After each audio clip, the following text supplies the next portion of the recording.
Assalamualaikum warahmatullahi wabarakatuh. Pada kesempatan ini kita akan membahas mengenai Architectural Presentation and Rendering Technique dalam bab Showcase and Construction Purpose. Dalam dunia rendering arsitektur, ada satu kata yang dapat menggambarkan isinya, yaitu menakjubkan. Di dalam dunia rendering yang luas ini dapat memungkinkan penikmatnya turut larut ke dalam suasana, mood, warna, keanggunan hasil render dunia buatan tersebut. Di masa depan, manusia dapat berjalan, beraktivitas, berinteraksi dalam hidup di dunia buatan ini dengan bantuan teknologi yang mampu memberikan pengalaman mendalam pada dunia maya.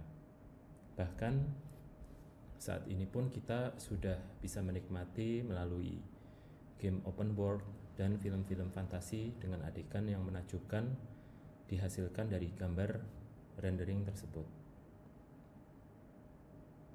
Nah, ini adalah salah satu contoh yang dihasilkan dari Evermotion dan yang kedua dari program Blender. Menurut definisi, rendering arsitektur adalah proses membuat gambar fotorealistik dan model 3D menggunakan perangkat lunak komputer.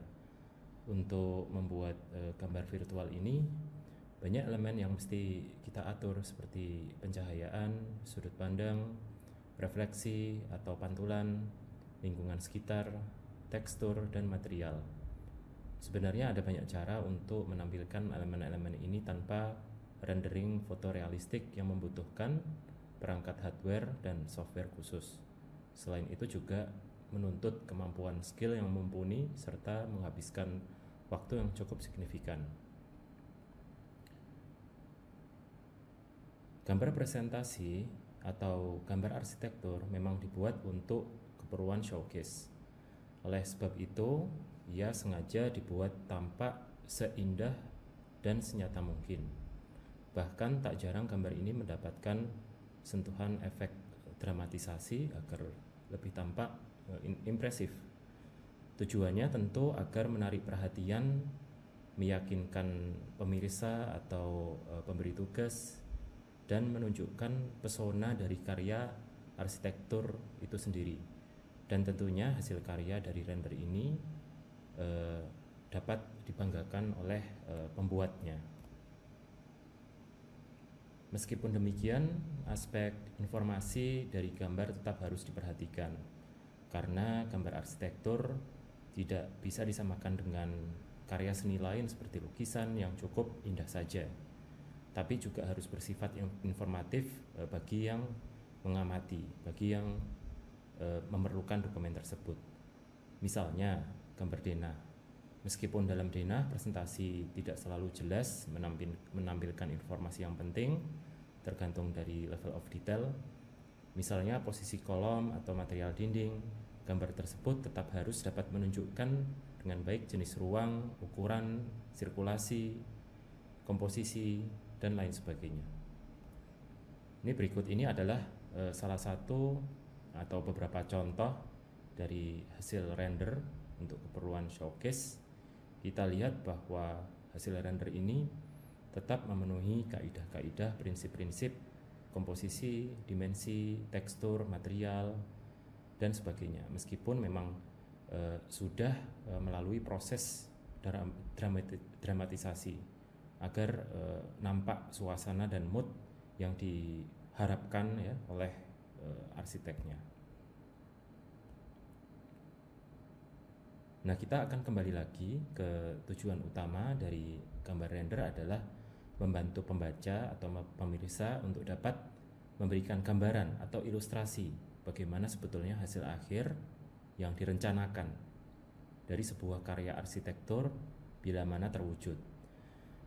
Baik untuk kepentingan dokumentasi, gambar konstruksi, atau keperluan presentasi, arsitek perlu menerjemahkan gagasan mereka atau gagasan kita ke dalam sebuah gambar render.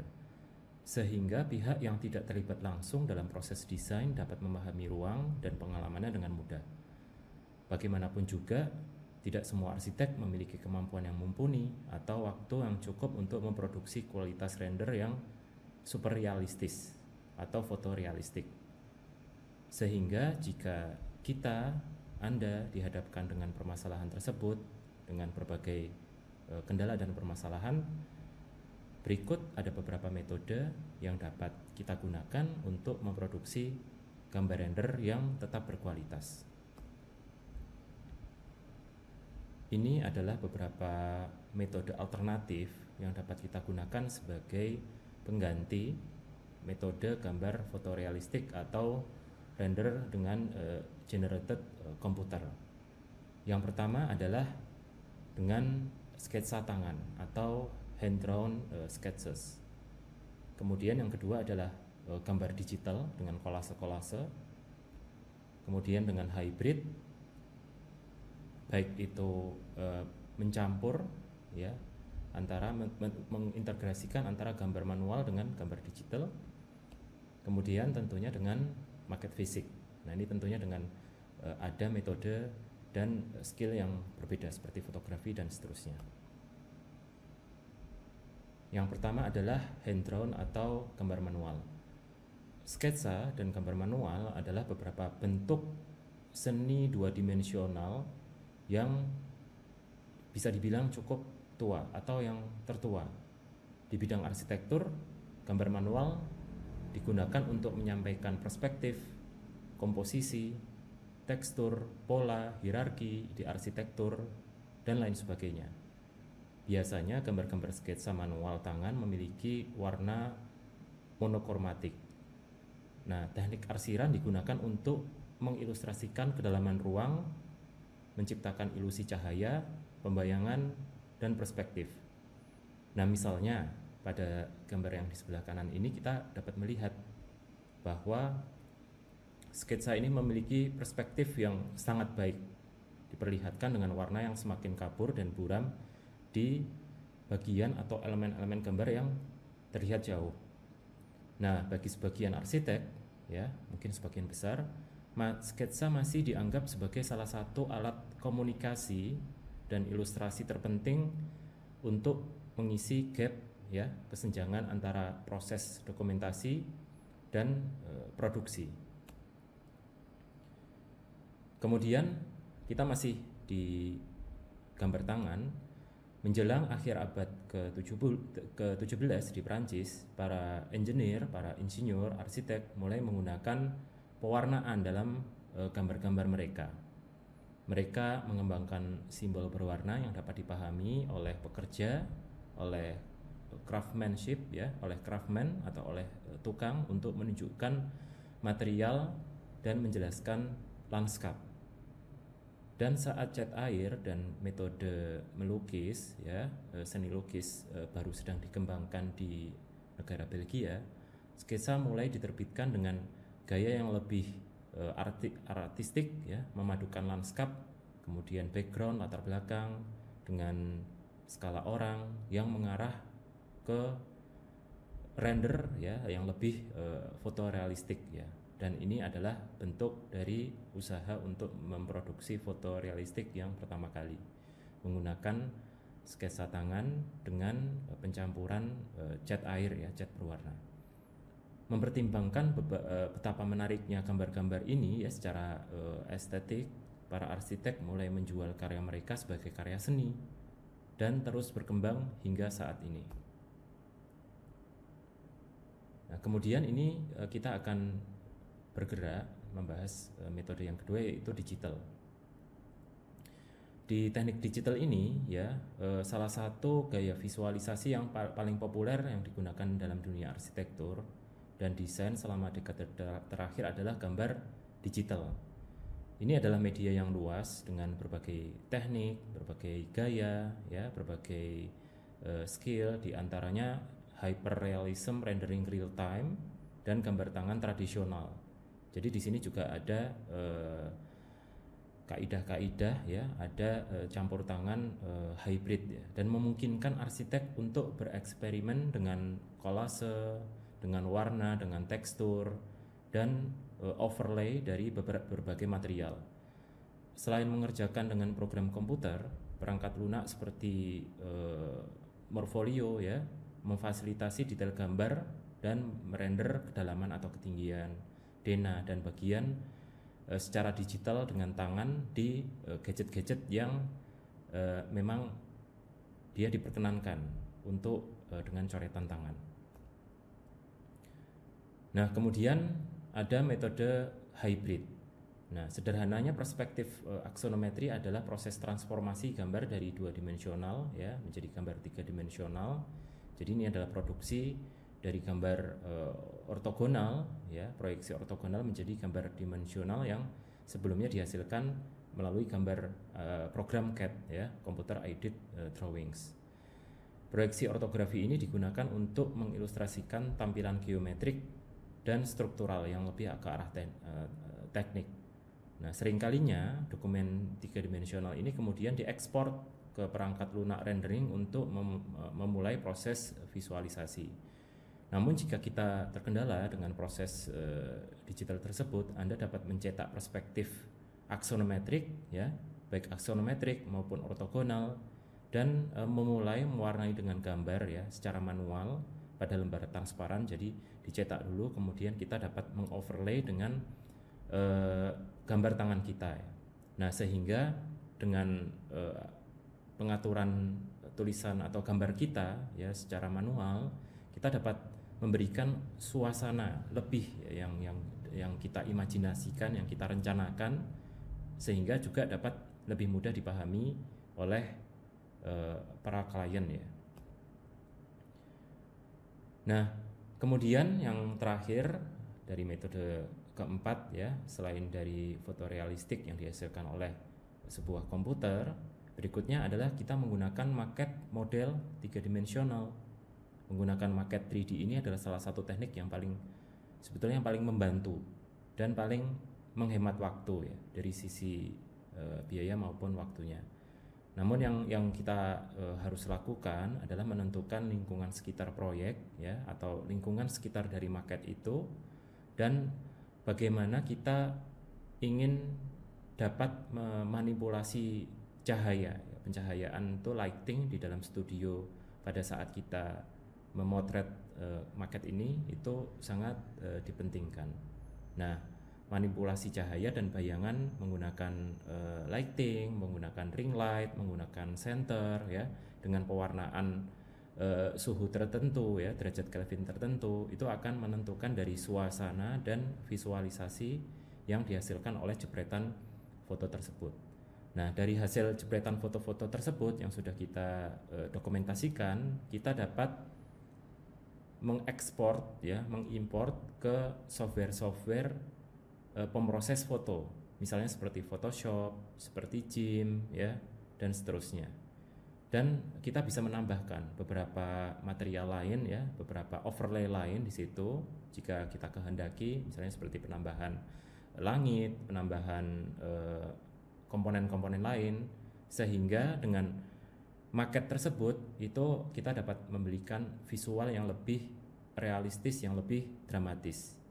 Nah, pada beberapa proyek atau pekerjaan arsitektur lebih memilih dengan model maket ini ya, karena memang dinilai maket dapat merepresentasikan gagasan dan lebih mudah dipahami oleh khalayak umum ketimbang gambar render sebaik mungkin ya. Jadi lebih mending dengan maket ini. Nah, terutama khalayak umum ya dan stakeholder yang awam terhadap ilmu arsitektur, karena mereka memiliki persepsi ya, depth of field yang berbeda-beda ya setiap individunya, atau publik yang tidak sama sekali terlibat pada proses desain ya, sehingga dengan maket ini kita dapat menceritakan lebih dengan dengan proporsi yang aktual ya, dengan skala-skala yang sudah konkret di situ. Nah, kemudian bagaimana dari keempat metode itu implementasinya pada dokumen arsitektur.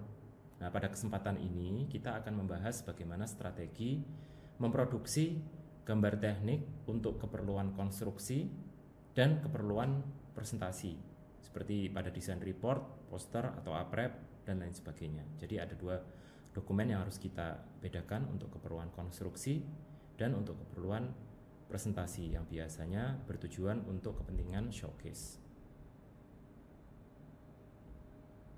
Nah, di sini juga ada beberapa item yang mungkin bisa kita bahas pada kesempatan kali ini, ya, yaitu site plan, kemudian DENA, floor plan atau layout, kemudian elevation, view atau fasad. Yang keempat adalah section atau potongan, dan terakhir ada detail dan beberapa kemungkinan implementasinya di dalam kelima dokumen ini. Nah, selanjutnya kita akan membahas bagaimana ya implementasi dari metode-metode yang sebelumnya kita bahas. Sesuai namanya, gambar teknik, technical drawing atau gambar konstruksi memuat informasi teknis suatu bangunan dengan lebih detail. Misalnya bagaimana material dipakai, bagaimana konstruksi sambungan itu dilaksanakan, posisi kolom balok, pemipaan, ya, MEP, kelistrikan, dan lain sebagainya. Nah, gambar seperti ini dipakai sebagai pedoman pelaksanaan pembangunan di lapangan. Karena fungsinya demikian, tidak seperti halnya gambar presentasi yang memang untuk mengedepankan keindahan, mengedepankan visualisasi. Gambar teknik sangat ditekankan pada ketepatan, kerapian, kepresisian, dan kelengkapan gambar sesuai standarnya. Ini adalah contoh ya bagaimana sebuah gambar render dilakukan untuk keperluan fasad ya pada sisi fasad depan. Nah, kemudian ini adalah contoh bagaimana gambar DENA technical drawing itu digambar. Jadi memang dia ortogonal, dua dimensional, terukur ya dengan dimensi yang sudah konkret, dengan standar yang sudah ditentukan. Yang pertama adalah site plan. Nah, site plan atau layout atau DENA plot pada skala meso ya, ini adalah jenis gambar yang digunakan oleh perencana atau arsitek lanskap, perencana kota atau insinyur ya pada umumnya untuk menunjukkan kondisi lingkungan yang ada ya, site plan ya yang diusulkan untuk atau pada area tertentu. Nah, biasanya di sini akan terlihat sarana umum ya, infrastruktur, kemudian figure ground, masa bangunan yang ada di dalam dan di luar ya, ada jalan, trotoar dan lain sebagainya. Dan juga biasanya pada site plan itu dilengkapi dengan data atau garis topografi atau kontur. Nah, pada gambar di sebelah kanan kita melihat site plan untuk kepentingan dokumentasi konstruksi atau constructible drawings. Dan yang di sebelah kanan adalah jika kita memproduksi site plan untuk kepentingan presentasi atau showcase. Nah, di sini kita bisa melihat perbedaan ya di antara keduanya. Yang pertama, dia cenderung teknis ya, sangat teknis sekali dengan garis-garis ya, monokrom, kemudian grayscale ya dengan tulisan yang sangat rigid, sangat rapi, dilengkapi dengan standar-standar seperti arah utara, seperti skala dan seterusnya. Nah, begitu kita ke kanan, kita melihat bahwa site plan sudah dikembangkan ya dari gambar yang ada di kiri itu dengan pengembangan tekstur, warna, material, kemudian ilustrasi-ilustrasi misalnya bisa dilengkapi dengan skala mobil ya, skala manusia dan seterusnya. Dan di sini kita bisa melihat ada kedalaman, ada visual yang lebih menarik dan mencolok ketimbang hanya sekedar gambar teknik constructible drawing. Nah, kemudian untuk DENA secara prinsip, DENA adalah tampak atas bangunan yang seolah-olah dipotong secara prinsip secara horizontal, dipotong secara horizontal setinggi 1 meter dari ketinggian setiap lantai bangunan tersebut. Bagian atas bangunan yang terpotong dihilangkan sehingga hanya bagian lantainya yang terlihat. Nah, level ketinggian setiap elevasi itu ditentukan dari hasil perencanaan oleh arsitek.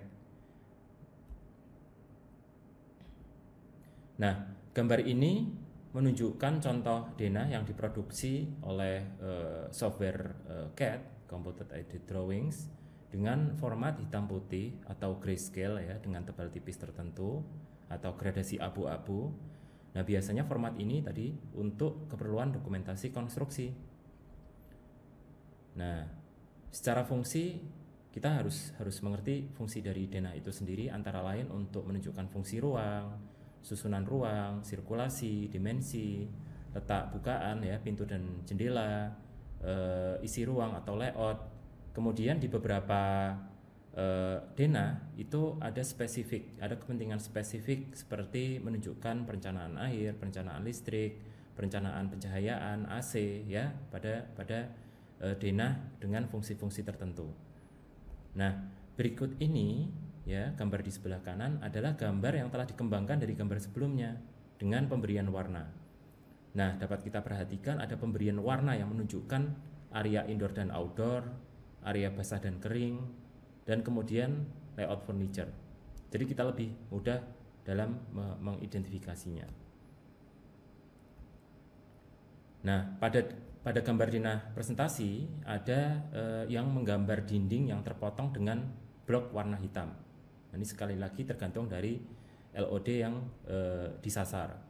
Sementara kolom diberi warna putih atau warna kontras lain untuk pembedaan. Ada juga yang menggambar dinding hanya dengan satu warna saja. Sementara pada gambar teknik, karena digunakan untuk pekerjaan lapangan, bagian yang terpotong tersebut perlu dilengkapi dengan notasi material dan pedoman pengerjaannya. Jadi notasinya harus jelas, apakah ini dinding batu bata, apakah ini dinding kayu, dan seterusnya.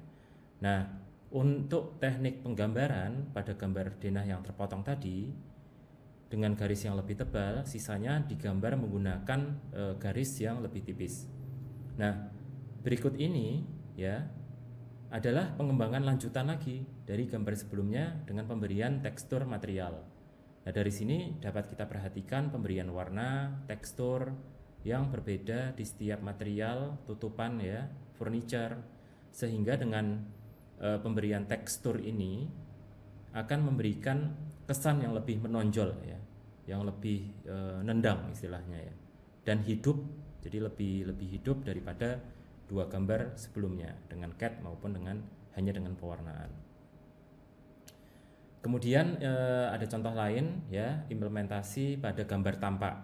Nah, fungsi tampak ini memang kita memberikan dimensi ruang, ketinggian, proporsi, komposisi, gaya arsitektur ya. Kemudian ada karakter arsitektur ya di situ ya, karakter desain seperti apa. Kemudian bahasa desain itu seperti apa, dominasinya pada gambar elevasi atau gambar tampak ini. Kemudian kita juga dapat memberikan warna, material ya, estetika itu sangat mudah ya dibayangkan dengan gambar arsitektur ini. Nah, wujud luar fisik bangunan itu tampak dengan elevasi ini, dengan gambar tampak ini itu tampak secara ortogonal dua dimensional. Gambar tampak dapat digambar secara datar ya, secara plane, atau ditambah efek bayangan untuk mempertegas dimensi maju mundur atau kontur fasad ya, dimensi maju mundurnya bidang pada bangunan.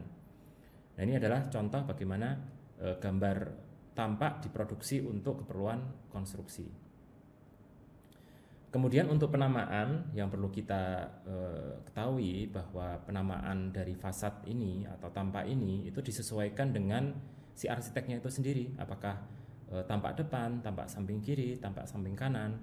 Tapi memang sebaiknya nama tampak ini, nama elevation ini itu disesuaikan berdasarkan arah mata angin, karena kita tidak ingin atau kita ingin memberikan penamaan itu yang lebih konkret ya, lebih pasti.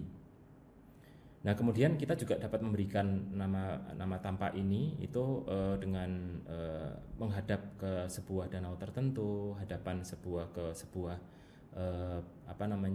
pemandangan alam tertentu, agar kita bisa memberikan nilai lebih pada setiap gambar ini. Nah, pada gambar ini dapat dilihat merupakan gambar tadi dari gambar sebelumnya yang telah diberikan ilustrasi ya. Ini memberikan ilustrasi background, bagaimana mood ya, bagaimana vibes itu dihadirkan, ditampakkan di gambar ini. Kemudian kita juga dapat dilihat itu gambar ini memberikan tekstur warna kedalaman yang lebih menonjol ketimbang gambar sebelumnya. Kemudian implementasi pada potongan ya. Nah, gambar dari suatu bangunan potongan ini secara prinsip memang potongan ini adalah potongan vertikal, berbeda dengan denah tadi adalah potongan horizontal. Dan kita dapat memperhatikan isi dari bagian dalam bangunan tersebut ya, tidak hanya bagian yang terpotong, tapi kita dapat memberikan suasana dari interior itu melalui gambar potongan ini. Nah, sebetulnya ada fungsi utama ketika kita memproduksi gambar potongan ini adalah untuk struktur bangunan dan dimensi tinggi ruang, ketebalan material, ketebalan partisi ya, atap seperti apa dan lain sebagainya. Kemudian potongan pada prinsipnya ya tadi kurang lebih sama dengan denah, yaitu gambar memotong ya. Hanya saja tadi yang seperti yang kita jelaskan adalah perbedaan gambar horizontal dan vertikal. Namun di sini ada notasi material, pemberian notasi material yang kita dapat inputkan, dapat kita sertakan di dalam gambar potongan ini.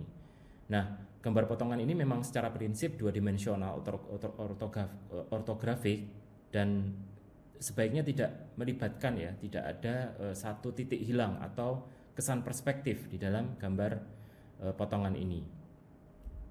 Ini adalah contoh bagaimana yang pertama original ini adalah gambar potongan untuk keperluan dokumentasi konstruksi. Kemudian ini juga ada pengembangan bagaimana dia pemberian tekstur, pemberian vibes dilengkapi dengan suasana existing atau suasana rencana, baik itu dengan vegetasi, baik itu dengan pencahayaan dan lain sebagainya. Ini bagaimana suasana di siang hari, kemudian ini suasana di malam hari. Dan kemudian juga dapat menunjukkan section atau potongan itu menunjukkan materialitasnya, sehingga kita bisa menunjukkan bagaimana tadi dari bahasa penjiwaan berarsitektur kita ya, tektonika materialitas kita seperti apa, detail in architecture kita seperti apa. Nah, kemudian kita melanjutkan ke gambar detail. Ini adalah yang terakhir. Gambar detail itu sebetulnya merinci dari gambar-gambar sebelumnya, merinci dari gambar denah, tampak, potongan, ya, dan gambar detail ini merupakan bentuk geometris dari suatu bagian objek desain. Dan kita membuat detail ini terutama untuk bagian-bagian yang memang spesial yang kita buat. Nah, gambar detail ini cenderung memiliki skala besar, jadi gambarnya besar, ya. Agar memberikan gambaran yang cukup komprehensif dan menjelaskan gambar rencana umum yang telah dituangkan sebelumnya. Nah, ini sebagai contoh, pada gambar ini digambarkan bagaimana tektonika material itu diperinci, ya, susunannya seperti apa, hierarkinya seperti apa, sedemikian rupa agar memudahkan pada saat pelaksanaan pemasangan, sehingga bangunan dapat terlaksana sesuai dengan spesifikasi teknis yang telah kita tentukan sebagai arsitek, maupun telah ditentukan sebagaimana dari tenaga ahli teknik sipil merencanakan. Nah, gambar detail ini itu sangat berpengaruh terhadap hasil dari strategi desain yang telah dituangkan oleh arsitek, khususnya pada respon bangunan terhadap iklim dan cuaca. Nah, ini kita dapat bayangkan bagaimana jika detail ini ada error pada waktu pelaksanaan, itu ada penghawaan yang masuk yang tidak sesuai dengan rencana kita. Nah, kemudian contoh yang kedua adalah gambar detail itu juga dapat disajikan dengan potongan berproyeksi aksonometrik. Nah, dengan metode ini, ya, baik itu dengan hand drawing, dengan hybrid, dengan digital, kita sebagai arsitek dapat menyajikan dan menyampaikan konsep dan gagasan secara lebih mudah, secara lebih ilustratif. dan lebih menyenangkan dan lebih nikmat untuk dilihat. Kemudian contoh lain ya pada gambar detail adalah fasad yang direncanakan pada sebuah bangunan stasiun pengisian bahan bakar kendaraan listrik seperti ini. Nah, metode penyajian gambar detail seperti ini dapat kita lihat ya, dapat kita rasakan, lebih mudah dipahami ya, lebih mudah dinikmati, lebih mudah lebih mudah disusun ketika pelaksanaan, dan teknik komunikasi ini bisa dibilang cukup populer ya di akhir-akhir waktu ini untuk menyampaikan kepada tim pelaksana di lapangan. Nah, kemudian gambar detail seperti ini itu sebetulnya sekarang sangat ditemukan ya, software-software yang cukup versatile menggunakan mobile aplikasi seperti Konsep, Portfolio Trace, kemudian Shaper 3D dan semisalnya. Nah, mungkin bagi teman-teman yang memiliki referensi aplikasi ya, metode implementasi gambar render seperti ini, tutorial mengenai pembahasan seperti ini, nah silahkan nanti dapat melengkapi dan meninggalkan pada kolom komentar. Nah, berikut ini adalah beberapa referensi yang saya gunakan pada materi kali ini ya, semoga dapat bermanfaat. Kurang lebihnya mohon maaf. Wassalamualaikum warahmatullahi wabarakatuh.